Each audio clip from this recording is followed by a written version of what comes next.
I'm your host, Alicia Morales, and this is a new episode of In Her Details. Welcome back, ladies and gentlemen, to a new episode, to the continuation of last week's episode, which was Certitude, Trusting God's Plan. But as we continue moving forward with Trusting God's Plan and putting this into practice, opening our hearts with willingness to the changes in life, right? Especially right now. And, this is a very spontaneous, take at this moment right now, because we're ending the year. We are getting ready for 2024. We are analyzing where, we were in 2023, of January 2023, and how we are entering the new year, 2024. What has changed? What do we still need to change? What are we still working on? What are we experiencing at this moment, right? What are we looking forward to? There's so much that we are looking forward to. And these episodes that we had estate, right? Appreciation of beauty in art. And then last week we had certitude. And as we move forward, these aesthetics, right? These examination of our lives, of our conscience as well. If you haven't gone to confession, maybe it's a good time to, do an examination of conscience and analyze where, in what state or a stage or chapter of our lives are we? What sins do we need to ask God for forgiveness, right? Uh, and there's just so much that we probably each individually experienced, and there's maybe wounds that we need to heal. Um, you know, the end of 2022, beginning of 2023, I just, I'm analyzing where I was a year ago and the things that I was experiencing at that time of my life, the things that I was letting go, and the things that I was welcoming into my life and embracing and loving, and the things that were bringing a smile to my face because I was seeing the works of God. Now, along the way, in my journey, in my relationship with God, there were moments of knockouts. There were moments of turbulences. There were moments of trials and the things that I needed to embrace, because now after you go over, you go through these challenges, or not challenges, more these little tests of faith, right? How big is your faith? Is it the size of a mustard seed? And that's what it should be, right? And I know each one of us still has a lot of work to do in having that faith in God, in having faith in ourselves and loving ourselves. I stopped to think, and I refer back to that story of my student, just thinking, and analyzing different teens and analyzing the different people I've encountered lately, the wounds that have not been healed, the wounds that still need to be healed, the ones that we are filling with those voids with things that we shouldn't be filling them with, right? Um, there's wounds that have been in our lives for years, or maybe they're not wounds, but they're ideas or thoughts that we've grown up with, right? In my case, and I'm open about this, but I grew up an only child, as many of you might know, those who are listening already. I've probably shared this in the past. Um, I had my brother, he passed when he was 3 days in the hospital. So I'm the youngest and oldest, and the youngest in the cousins in the family. There's things that I've had to uh, encounter along the way. Being an only child, being the youngest, being the youngest at family parties, um, the one that was also always at school, and so on. And that's during our young adult age, right? Our young adult stage and chapter of our lives, and the things that I had to sacrifice during my school years. A lot of family gatherings, and even though there were few that I participated in, and but it was, as an only child, uh, it is a bit of a challenge because you want to spend time with your family, you want to spend time with your mom and dad, and especially when you're close to them. For me, it's always been, I said it in our episode 2, right? In our stage, a woman in different stages of her life. I am close to my mom and close to my dad. With my dad, I can go to Home Depot and we could buy uh tools, or and I'll work with him. And I remember when I was 10, 12, and we would, I would help him change the brakes of the car, even though, he did the majority of, the work. But he taught me how to do those things. He taught me how to use certain tools in my career. And with my mom, it's been cooking and shopping and the mom daughter talks. And you know I've experienced, I have that, those moments with them. Um, but definitely, along the way. And actually, one thing that I want to mention recently that happened is that, um, I just, what was it, in August? I went to Mexico, and I had actually booked a trip, um, because I had a vacation from the class or the college I teach at. So I had actually booked a week of vacation because that's what I had left, or before the semester started. And My mom decided to, come along with me the day before I left.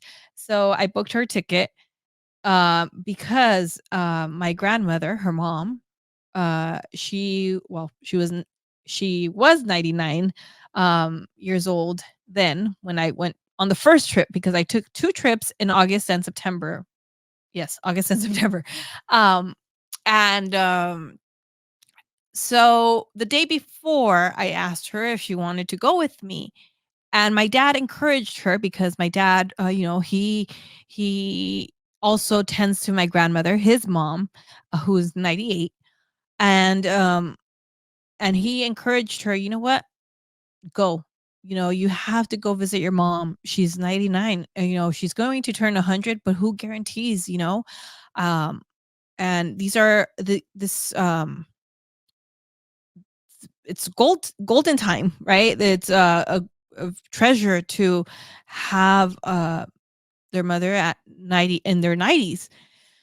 So my mom thought about it. She was nervous about the fact of leaving my dad a home, especially that she's always tending to him, breakfast in the morning, goals, right? A couple goals, um, and putting his eye drops every morning, and um, praying together, and all the things that they do together, right? As a married couple, because well, they're one.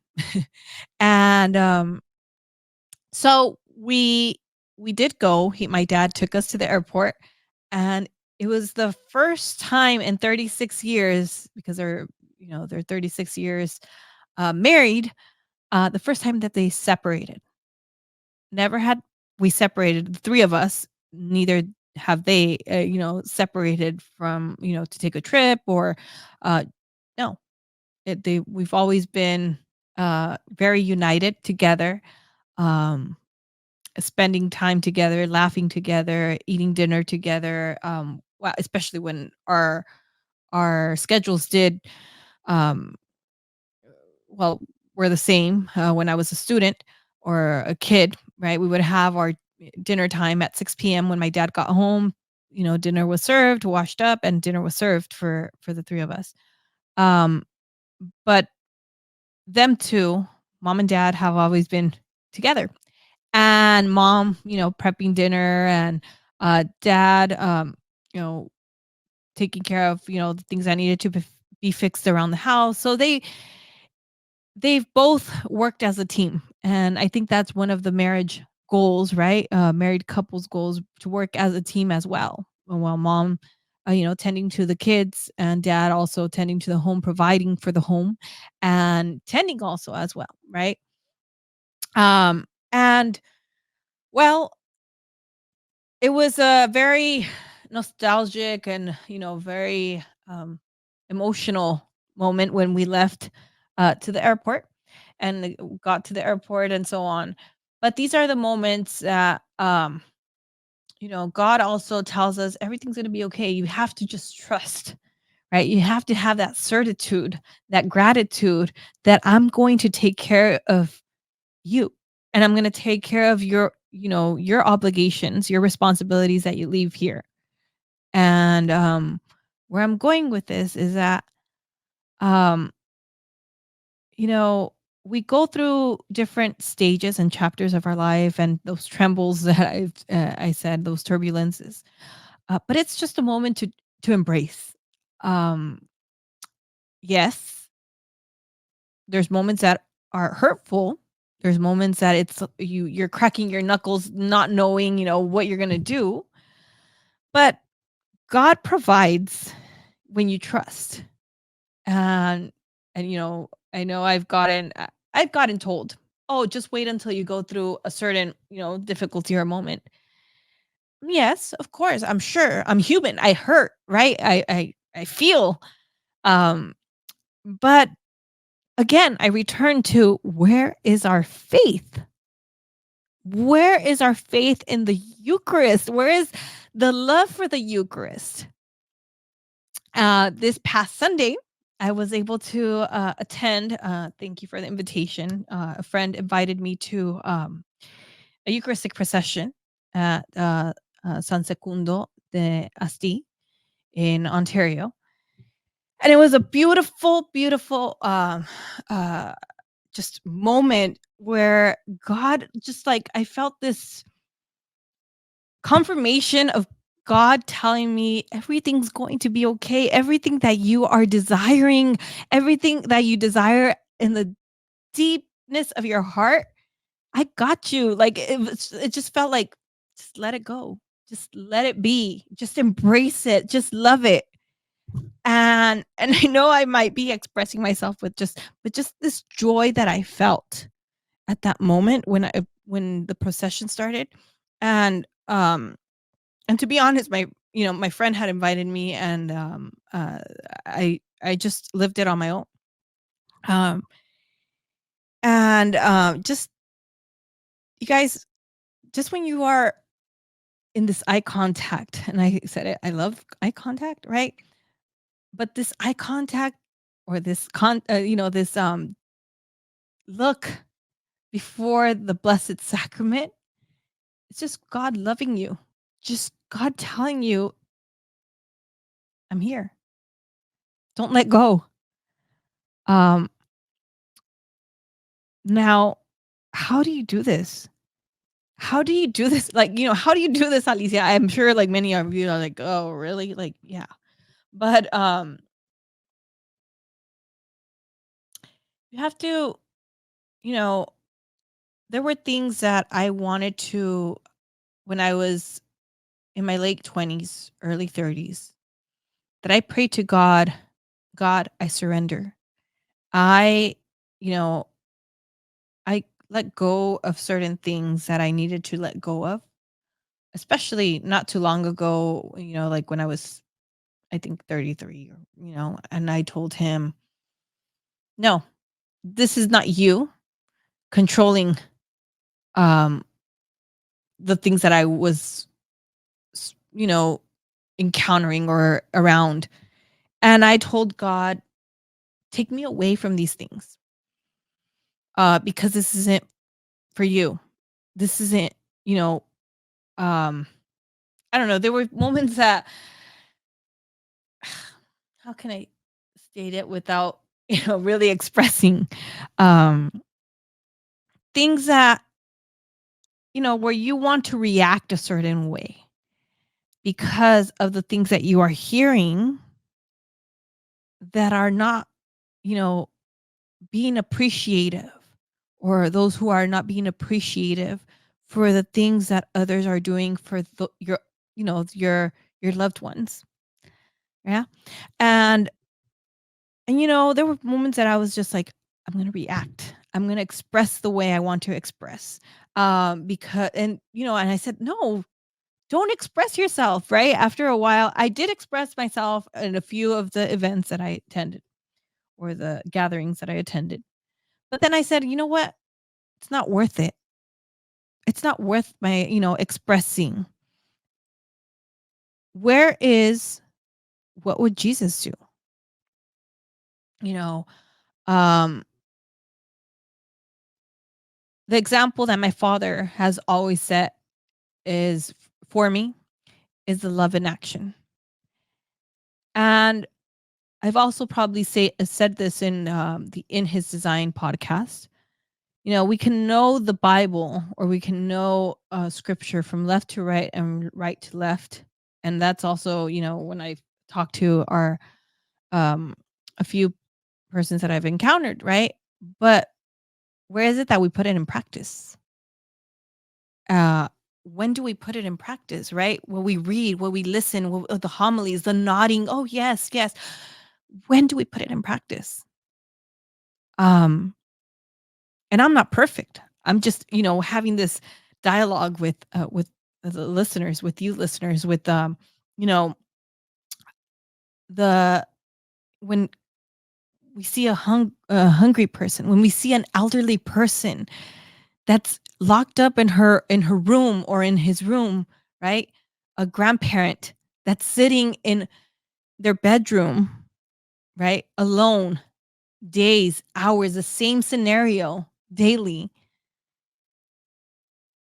And, with the need to talk, with a need to express himself, with the need to, just even if they repeat their story over and over and over, just, you know,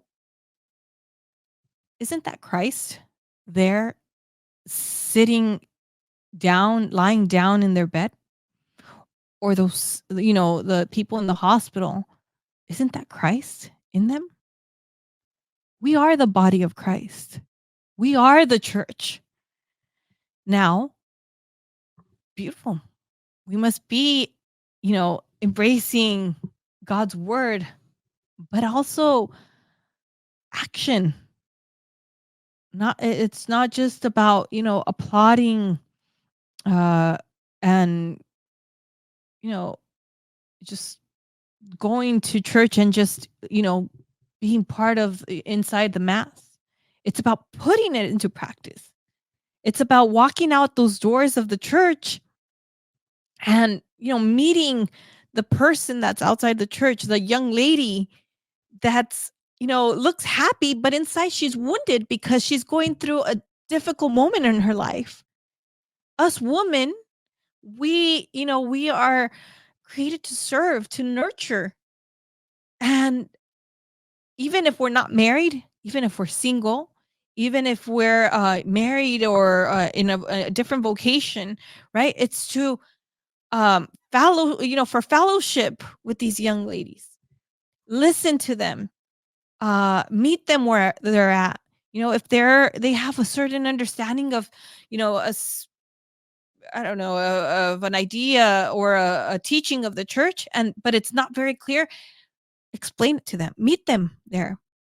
And it's very important. I heard today during a meeting for a vocation event that's coming up next year, that 3 young adults committed suicide yesterday in the city of Maywood. And it was just 3 in one city, and they were all friends of friends. Well, they're all friends of a friend's son. And just to hear 3 young boys, committed suicide. Where were the parents of these young adults? I mean, or if maybe they were, nearby, what was going through their son's, thoughts? What was hurting? What made them do this? Who were they hanging out with? Who were they interacting with? Who broke their heart? Or why did this happen?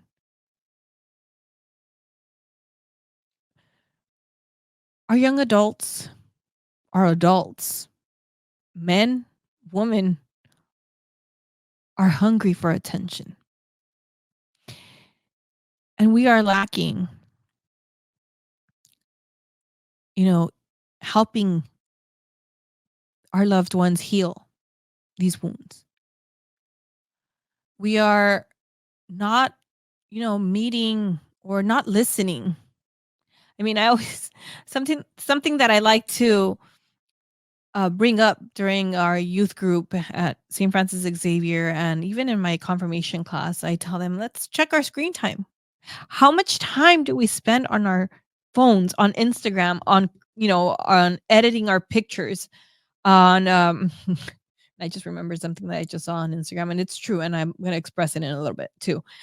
But how much time do we spend on our phones and we miss out on our relationships? We miss out on our marriages. We miss out on our boyfriend and girlfriend. We miss out on our kids. We miss out on spending time with each other, on investing time. Unfortunately, you know,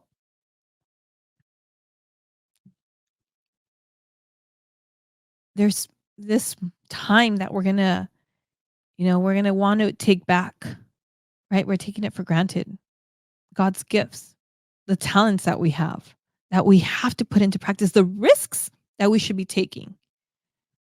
We're embracing other things mentally, right? Thoughts that we should be like, no, this shouldn't affect me. No, I shouldn't get this, get to me. No, this isn't me. No, I was already a different person. What happened? And unfortunately, you know, we're becoming very isolated. We don't want to interact with each other. We walk into a coffee shop. I think I walked into Starbucks. No, it wasn't Starbucks. It was another coffee shop by the school I teach. And I walked in and, I look around, a very beautiful young woman, a gentleman at the cashier, the young woman on her phone, the gentleman ordering his coffee. And once he was waiting for his coffee, he was on his phone. Hey, that could have been your husband. No, I'm just kidding. But you never know. That could have been a friend. That could have been someone that could have reached out to you.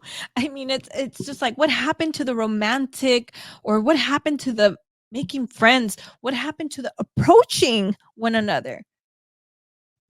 Even if it's for the most random thing, just making up a story. Hey, I can't reach that cereal up on the shelf. Can you bring it down for me, please? you know? I don't know. It's like you just see this isolation, this you don't want to people don't want to interact with each other. And so as we're closing the year, as we're moving forward, what are our goals? What are we looking forward to? Who do we want to build a relationship with? If we don't have a relationship with God, and maybe the time is now. Maybe the time is now to create this drastic change in ourselves, to radiate God's love, to radiate Christ in us. And there's just so much that God has for us in store. But we just have to walk the journey in order to, you know, um, take each day one day at a time, each moment in the details, in our details, right? Um, to enjoy those details, the little thoughts, the little messages, right? Encouraging one another. Hey, I thought about you today. Hey, this the scripture in the Bible I was reading, Lectio Divina. I was reading this title of the book, and I thought of you. Or I remembered, the post that you posted on Instagram, and this made me think of you. Just like little thoughts, little details. It's in the little details that we also find love. It's in the little details in that we can love one another. It doesn't have to be expensive gifts. It doesn't have to be an expensive dinner. Just simply um, interacting with each other. Prayer. I prayed for you. Hey, cousin, I prayed for you. Hey, I don't know, I read Psalm 23 and I thought of you. And, because I know you are going through a difficult moment and you need, Psalm 131, right? So I definitely want to encourage each one of you that as we're ending the year, write it down in your journals. Where are we today? Where was I a year ago? In- And where do I want to be in 2024? This date, November 28th of 2024. Where do I want to be? What do I have to let go of? What are the things that I have to close? Because if I don't let go of those things, maybe, you know, my relationship with God can't grow because I can't let go of that mortal sin or that, that difficult or the character that I have, that wound that I have that I can't let go of doesn't let me move forward in life. Doesn't let me have a good friendship. Doesn't let me let go of my pride or my ego. The time is now, you guys. Um, have humility. We need humility. The world needs humility. We need to bend our knees and in prayer. And there's one scene that I love so much from the Passion of the Christ. Um, and Mel Gibson at the end, um, when God the Father, when the rain begins, right? Before the earthquake, and you see the drop fall on the ground, and then it's the earthquake when Jesus dies on the cross. And I feel like that's what we need in our world right now. Not the earthquake, but I mean, God has the last word, right? But just that scene, right? Where we're shaken, where we're moved, where we need to wake up and really bend our knees to Jesus Christ, right? And really declare our faith, really stand firm in our faith, really um love our families, really bring back the family values that are gone from our homes. Bring mom and dad back home. Bring this family together again. Because where are we leaving our children and their future? Right? So let us analyze our year. Let us analyze um, where we are and where we want to be in our relationship with God, and that we're all working for sanctity, for sainthood, that we want to take our husbands or our wives, right, men, to sainthood together. And we we all could be saints. And the moments that we experience, the challenges, the how we grew up, what we went through in our teenage years, what we went through in our adulthood, you know, all those are part of the chapters, are part of the pages for our authenticity. When in our canonization, yes, maybe those stories will not be shared, but it's part of our relationship with God, and it's part of this storyline, right? It's part of this timeline for sanctity, for sainthood, the two letters that matter the most at the beginning of your name and not the ones at the end. Not that you're a doctor, not that you're, doctor of the church, of course, right? Like Saint Therese and Saint John of God, which is one of my favorite saints right now. And yes, but the first two letters at the beginning of our name are the ones that matter the most.